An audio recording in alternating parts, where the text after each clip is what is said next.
My mom refused to attend my wedding because she wanted to go to my brother's graduation. But he invited our dad instead. And now she's begging me to let her come. I'm 28 years old and the oldest of 3 siblings. My younger brother is 23 and my sister is 20. I've always had a complicated relationship with my mom. It's not that she was openly mean to me. But it always seemed like there was something holding her back from seeing me like she saw my other siblings. Maybe it was because my father left us when we were little. And I, being the oldest, was the one who suffered his absence the most. My mom always said she did everything possible to be fair. But I knew my younger brother was her favorite. She denied it. But it was obvious to everyone. Even to him. As we grew older, the family dynamics became more complicated. My mother and brother formed an inseparable team. My younger sister, on the other hand, was always in her own world. I became a sort of extra. If there was an argument, I was the mediator. If there was a problem, I was the solver. I got used to being the adult in the family. Even before I was a real adult. 6 months ago, my boyfriend proposed to me. It was a magical moment. And although I knew there would be family tensions, I was excited to share it with my family. We decided to have a small but meaningful wedding with close people and an intimate atmosphere. When I announced the date, everyone seemed excited. Or at least that's what I thought at first. The problem started when my younger brother announced that his graduation ceremony would fall on the same weekend as my wedding. I knew this would complicate things. But I never imagined what would come next. My mother, of course, raised hell. She called me and bluntly told me that my brother's graduation was a once-in-a-lifetime moment and that she couldn't miss it. I couldn't believe what I was hearing. Wasn't my wedding also a once-in-a-lifetime moment? I tried to explain to her that the date had been decided months ago. But she wouldn't listen. She said I would have to choose. And that, unfortunately, she would choose my brother. I asked my brother to consider changing the date of his celebration. His answer left me frozen. I can't change the date. But Mom is sure you'll understand. After all, you've always been the mature one in the family, he told me. I didn't know whether to laugh or cry. Of course. The mature one in the family. That label that had become my curse. I tried to be reasonable. I explained to my mother that this was my wedding. My special day. And that I needed her to be there. But she kept insisting that she couldn't let my brother down. He's counting on me, she said. And I wasn't counting on her. What came next took me completely by surprise. My younger brother, the golden boy, decided that he didn't want my mother to attend his graduation. Instead, he wanted my father to go with him. Yes, my father. The same man who abandoned us when we were children. According to my brother, it was an opportunity to reconnect. The irony was palpable. When my mother found out, she was devastated. She called me crying, saying she didn't know what to do. She wanted to come to my wedding. But she didn't know if I would receive her after having rejected her. Honestly, I didn't know what to feel. On the one hand, I wanted her to be there. On the other hand, her behavior had hurt me so much that I didn't know if I could forgive her. My mother's call left me completely confused. Part of me wanted to scream at her and remind her that if she was in this situation, it was because of her own decisions. But the other part, the one that had always been the adult of the family, felt sorry for her. Her perfect plan to be my brother's favorite mom had fallen apart. And now she was coming to me seeking solace and redemption. I didn't know whether to laugh, cry, or simply ignore her. After hanging up, I called my fiancé to vent.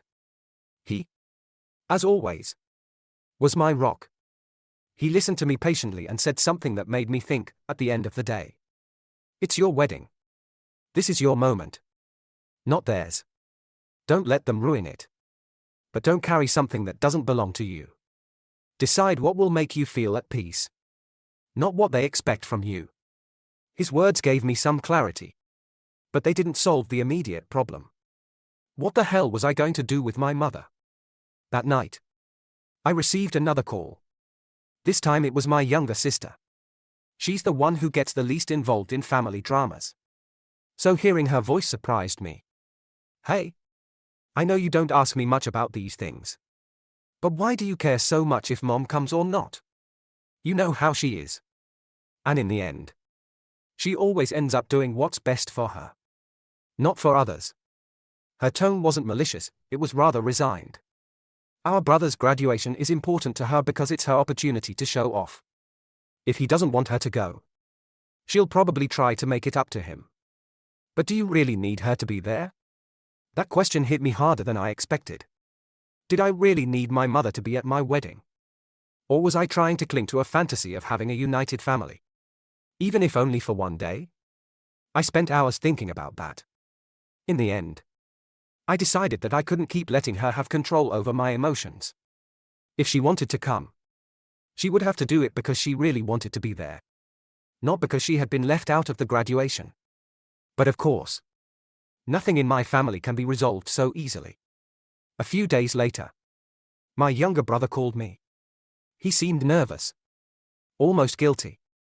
Something that wasn't common in him. Look, I know Mom has probably already told you what happened. But I need to tell you something.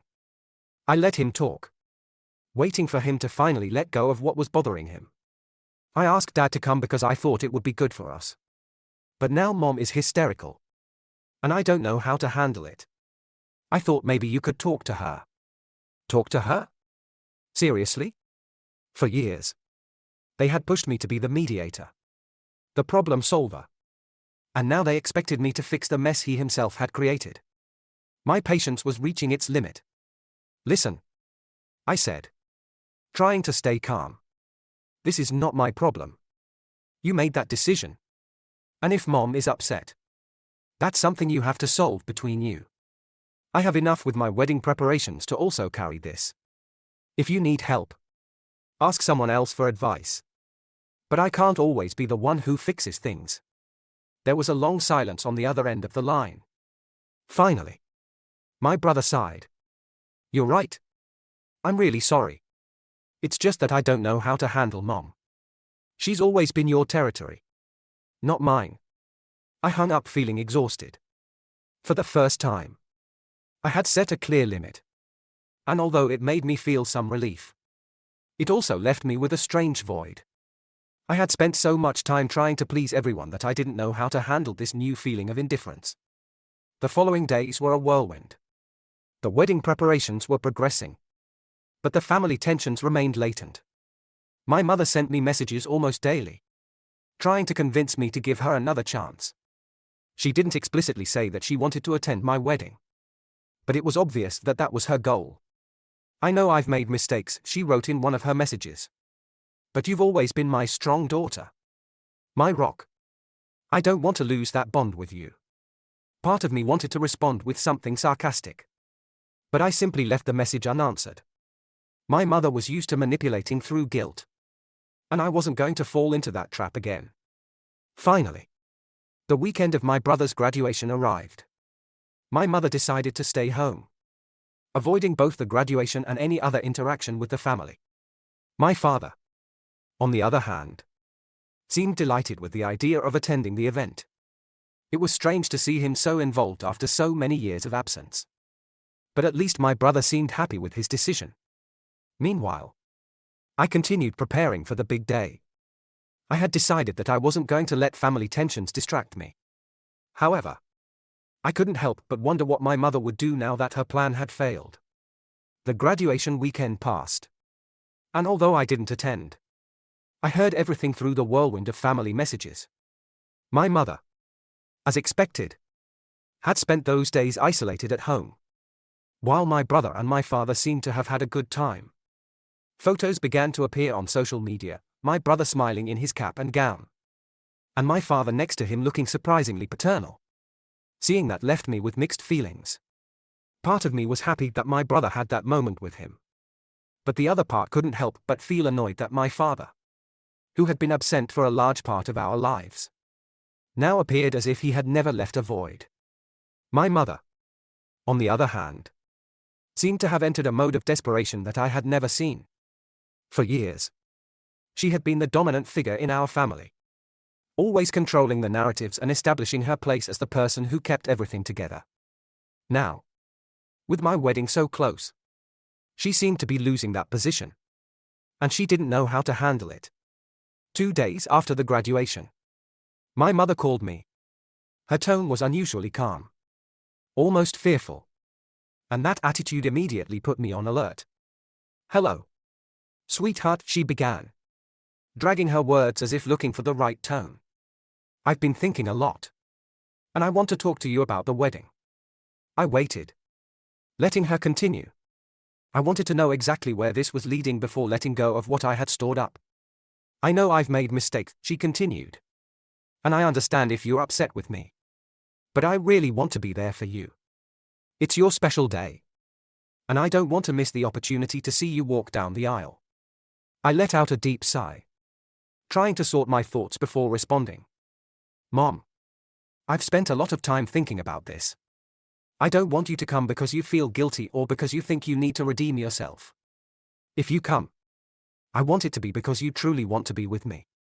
Not because you have nowhere else to go." There was silence on the other end of the line. And for a moment, I thought she had hung up. But then she spoke, her voice trembling. "Does that mean I can go?" I felt a pang of frustration. She didn't seem to understand what I was trying to tell her. "Mom, it's not about whether you can or not. Of course, you can go. You're my mother. But you have to decide what role you want to play in my life after this. I can't keep carrying the weight of our relationship if you're not willing to do your part." That conversation ended with a simple, "I'll think about it," from her. I wasn't sure what to expect from her.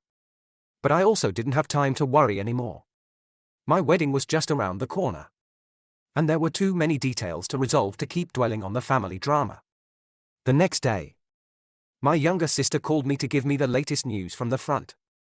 "Mom is in total crisis," she said, laughing. "She's going through the photo albums as if it were a dramatic movie montage. I think she's planning a grand entrance at your wedding." The idea provoked a mix of nervous laughter and genuine fear. "Do you think she'll show up unannounced?" "I don't know," my sister replied. "But if she does, she'll probably have an emotional speech prepared. You know how she loves to be the center of attention." I tried not to think about it while I continued with the preparations. I had an endless list of things to do: flowers, catering, last-minute adjustments to my dress, and of course, dealing with my own anxiety about the big day. My fiancé, always patient, reminded me that this was our moment, not my family's, and that I had to prioritize what made me happy. But saying it was much easier than doing it. A week before the wedding, I received an unexpected message from my father. I hadn't spoken to him in months. And seeing him appear right now was like an uncomfortable reminder of his absence. The message said, "I want to talk to you about the wedding. Can we call each other?" Against my better judgment, I accepted. I was curious to know what he wanted, although something told me that nothing good would come of this conversation. When we finally talked, his tone was almost affectionate, as if years hadn't passed without him being a part of my life. "Listen," he said after some beating around the bush. "I want to be there for you. I know I've failed in the past, but I want to make things right." I didn't know whether to laugh or scream. Now he wanted to make things right. After all this time. Just before my wedding? "I don't know what you expect from me," I responded, trying to stay calm. "If you come, you'll be just another guest. This wedding is not the time to redeem years of mistakes." He was silent. But he didn't argue. It seemed that my words had hit him, although I wasn't sure if it was genuine or if he was just acting. He finally said that he understood and that he would respect my wishes. With my father confirmed as a guest, I now had to deal with the uncertainty of whether my mother would show up and with what attitude she would do it. Each day that passed felt like a countdown to a possible disaster. And I didn't know if I would have the strength to handle it. The week before my wedding was a whirlwind of emotions. But not for the romantic and exciting reasons one would expect. The family was still the center of the drama. Every time I felt that a problem was under control, another one would arise as if we were participating in a chaotic and endless reality show. 3 days before the event, my younger sister called me. This time with news that I didn't know how to process. Mom is going to the wedding, she told me quickly, as if trying to tear off a band-aid. And she's planning something special. Something special? I repeated, my heart pounding. What does that mean? Well, she told me halfway. But it seems she wants to give a speech or something. She said it was her way of repairing her relationship with you in front of everyone. My mind went blank. A speech at my wedding?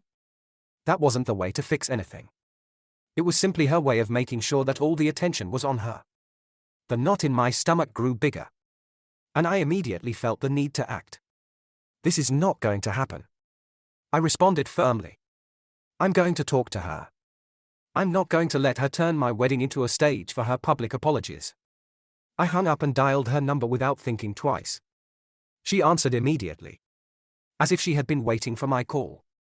Mom, I was told you're planning to give a speech at my wedding. Is that true? I was direct, without beating around the bush. Well, yes, she responded in a sweet voice, as if trying to minimize the gravity of the situation.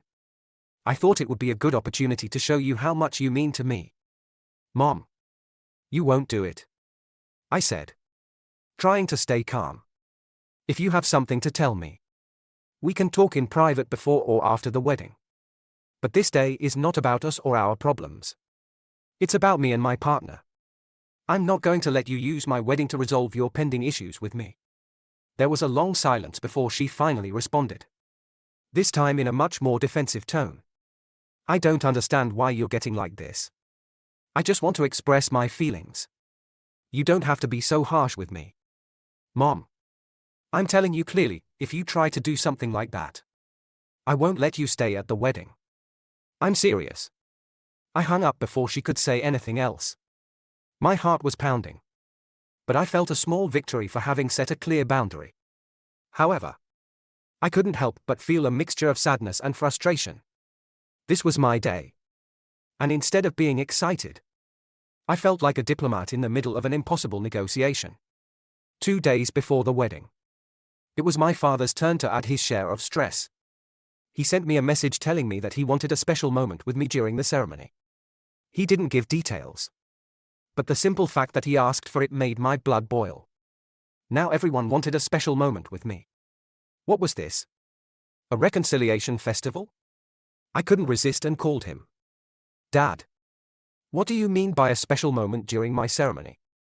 I asked, already feeling tired of another possible battle. Well, I was thinking that maybe we could have a little chat in front of everyone.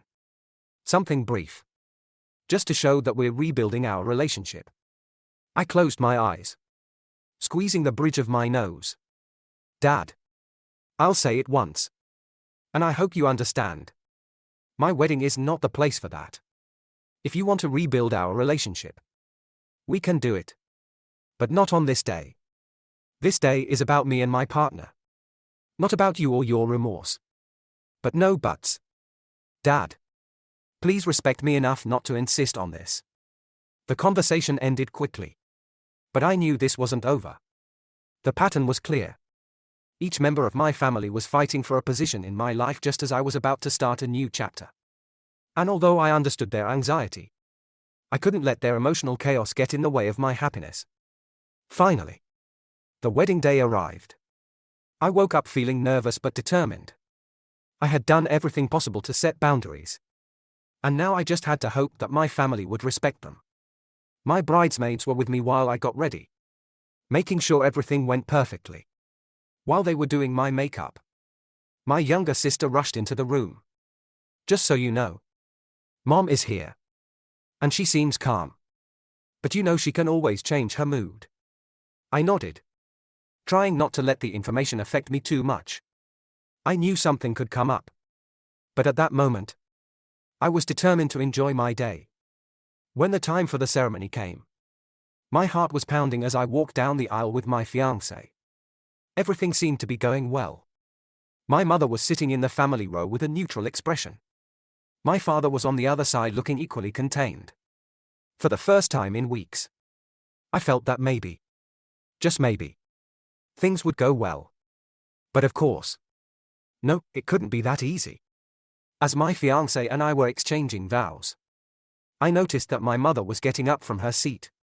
My heart skipped a beat. But she simply walked discreetly to the back of the venue.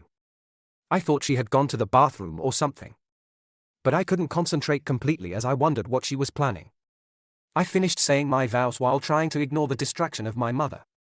My fiancé looked at me with a mixture of love and calm, which helped me focus back on the moment. After all, this was our day, and I wasn't going to let anyone ruin it. The ceremony ended without major mishaps. At least in appearance. We walked together down the aisle, officially married, with the applause of our friends and family resounding around us. For a brief moment, everything was perfect. My mother returned to her seat shortly before we concluded. And although I remained alert, I allowed myself to enjoy the moment. It was at the reception where things started to go wrong. Everything was in motion: music, food, dancing, laughter. My mother remained relatively discreet during the first moments, chatting with some family members and pretending that nothing strange had happened. She even smiled at me from her table, which made me wonder if she had really decided to behave. But then came the time for the speeches. First, my fiancé spoke. A short and emotional speech that brought tears and laughter. Then, my best friend, who shared stories of our childhood and how she knew I had found my soulmate. Everything was going perfectly until my mother decided to get up from her chair. She wasn't scheduled to speak. And the microphone was already in the hands of my younger sister, who was going to say a few quick words. But my mother, in her infinite capacity to divert attention to herself, walked determinedly to the front. "Excuse me," she said, taking the microphone before my sister could begin. "I know this wasn't planned, but I want to say something from the bottom of my heart." I felt my stomach shrink as all eyes in the room turned to her. My fiancé took my hand under the table, a silent sign of support. "Today I'm here to celebrate my daughter, who has always been my rock, my inspiration.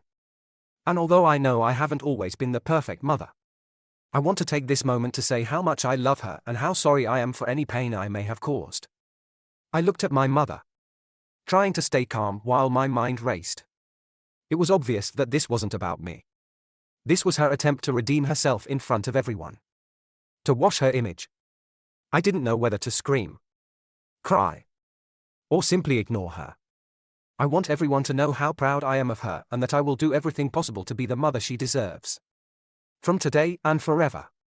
The room remained silent as she returned the microphone and returned to her seat with a triumphant smile.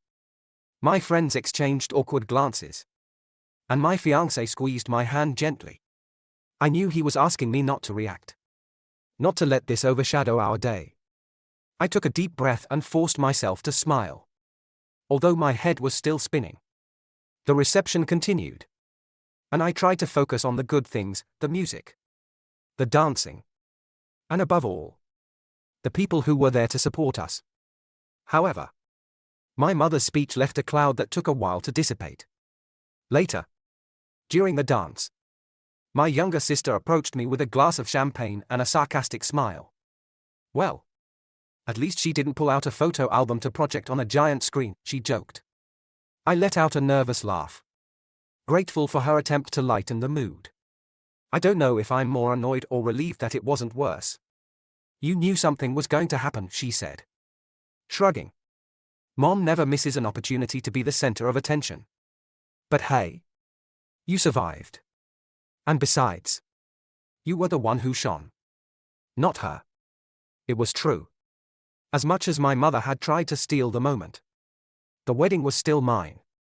As the night progressed, I focused on enjoying myself with my new family and my friends, leaving behind any trace of the drama. The next day, I received a message from my mother. It said, "Thank you for letting me be there with you yesterday. It meant a lot to me. I hope we can continue to rebuild our relationship." I didn't respond immediately. I knew I would need time to process everything before deciding how I wanted to handle our dynamic in the future. For the first time in my life, I was prioritizing my well-being instead of trying to fix others. My brother, on the other hand, also wrote to me, saying how proud he was of how I had handled everything. It wasn't perfect, but it was beautiful, he wrote. And don't let mom or dad make you think otherwise. His support meant more than I could express. My family wasn't perfect. Far from it. But at the end of the day, I had achieved the most important thing, marrying the person I love, surrounded by those who truly matter.